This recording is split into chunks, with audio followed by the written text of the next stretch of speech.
യാത്രയൊക്കെ ചെയ്ത് വന്നതിൻ്റെ ക്ഷീണിതർ ഒറ്റ ഒരെണ്ണം കഴിച്ച് കഴിഞ്ഞാൽ മാറും അല്ലേ സഹിച്ചേട്ടാ? അടിപൊളി. അപ്പോൾ ഇന്ന് നമ്മൾ ഈ തേങ്ങ വെച്ചിട്ട് ചെയ്യാൻ പറ്റുന്ന കുറച്ച് ഡിഷുകളാണ് പരിചയപ്പെടുത്താൻ പോകുന്നത്.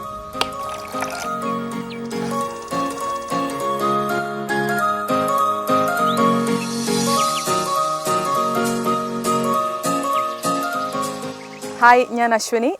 ഗ്രാൻഡ് ഹെഡ് കൊച്ചി ബോൾഗാട്ടിയിലെ മലബാർ കഫേ എന്ന് പറയുന്ന റെസ്റ്റോറൻറ്റിലെ സൂസ് ഷെഫായിട്ട് വർക്ക് ചെയ്യുന്നു. നമ്മളിപ്പോൾ സംസാരിച്ച പോലെ തേങ്ങാ ചോറാണ് നമ്മൾ പ്രിപ്പയർ ചെയ്യാൻ പോകുന്നത്. ഞാനിവിടെ കുമരകത്താണ് ഉള്ളത്. എന്നെ ഹെൽപ്പ് ചെയ്യാൻ വേണ്ടിയിട്ട് സുമചേച്ചിയുണ്ട്. നമുക്ക് സുമചേച്ചി ഇങ്ങോട്ട് വിളിക്കാം. അപ്പം തേങ്ങാച്ചോറ് ഉണ്ടാക്കാനുള്ള എല്ലാ സാധനങ്ങളും റെഡിയാണ്. നമുക്ക് പ്രധാനമായിട്ടും തേങ്ങാപ്പാലും തേങ്ങ ചിരണ്ടിയതുമാണ് വേണ്ടത്. അത് നമുക്ക് ചെയ്യാം.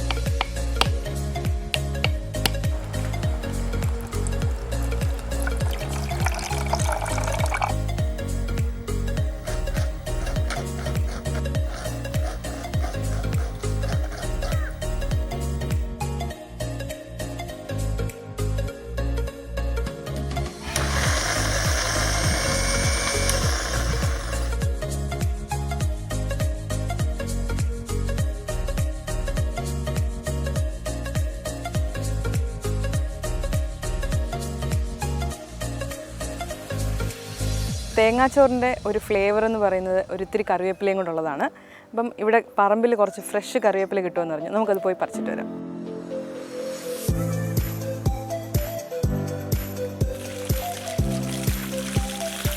ഞാൻ വർക്ക് ചെയ്യുന്നത് മലബാർ കഫേയിലാണെന്ന് പറഞ്ഞല്ലോ. അവിടെ എന്ന് പറഞ്ഞു കഴിഞ്ഞാൽ ഒരു മലബാർ ഇൻഫ്ലുവൻസ്ഡ് ആയിട്ടുള്ള ഡിഷസാണ് നമ്മൾ പലപ്പോഴും അവിടെ ചെയ്തു വരാറുള്ളത്. അപ്പം അവിടെ ഉള്ളൊരു മലബാർ ബിരിയാണി ഉണ്ടാക്കുന്നൊരു ഷെഫുണ്ട്. ആ ഷെഫിൻ്റെ കയ്യിൽ നിന്നാണ് ഞാൻ ഈ റെസിപ്പി പഠിച്ചത്. മുസ്ലിം കല്യാണങ്ങൾക്കാണ് പൊതുവെ ഈ തേങ്ങാച്ചോറ് ഉണ്ടാക്കുന്നത്. It's also called as poor man's biryani. Mainly നമ്മൾ അതിനകത്ത് കുറച്ച് ചെറിയുള്ളി, പച്ചമുളക്, പിന്നെ അതുപോലെ ഗരം മസാല എല്ലാം ഇട്ട് വഴറ്റി അതിനകത്ത് ആവശ്യത്തിനുള്ള വെള്ളമൊക്കെ ഒഴിച്ച് ചോറിട്ട് അത് ദമ്മിലാണ് നമ്മൾ കുക്ക് ചെയ്തെടുക്കുന്നത്.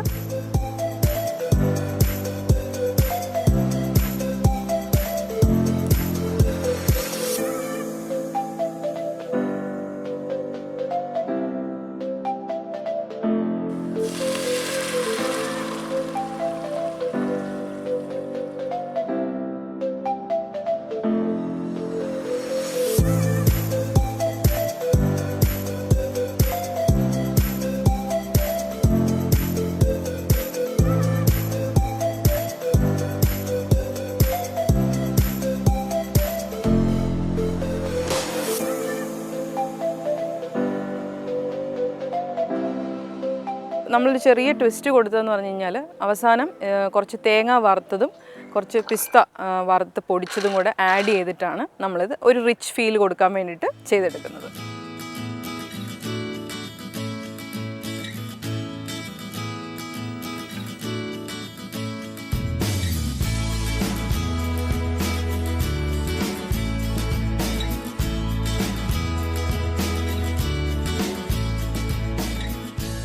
സാധാരണ കുക്കിങ്ങിലൊക്കെ നമ്മൾ കുക്കിംഗ് ക്രീം യൂസ് ചെയ്യാറുണ്ട്, ഒരു ക്രീമി ടെക്സ്ചർ കിട്ടാൻ വേണ്ടിയിട്ട്. പക്ഷേ ഈ റൈസിൻ്റെ കാര്യത്തിൽ നമ്മൾ യൂസ് ചെയ്തിരിക്കുന്ന കോക്കനട്ട് മിൽക്കാണ്, കട്ടിയുള്ള കോക്കനട്ട് മിൽക്കാണ് യൂസ് ചെയ്തിരിക്കുന്നത്.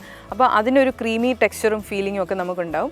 അതുകൂടാതെ നമ്മൾ അവസാനം ചേർക്കുന്ന ആ ഫ്രൈഡ് അല്ലെങ്കിൽ വറുത്ത് വെച്ചിരിക്കുന്ന തേങ്ങ, അതിൻ്റെ ഒരു ടെക്സ്ചർ വേറെയാണ്. സോ ആ ഒരു റോസ്റ്റഡ് ഫ്ലേവറും ഇതിനകത്ത് കിട്ടുന്നുണ്ട്. മൊത്തത്തിൽ അതൊരു നമുക്കൊരു മലബാർ ഫീൽ ഇതിനകത്ത് കിട്ടും.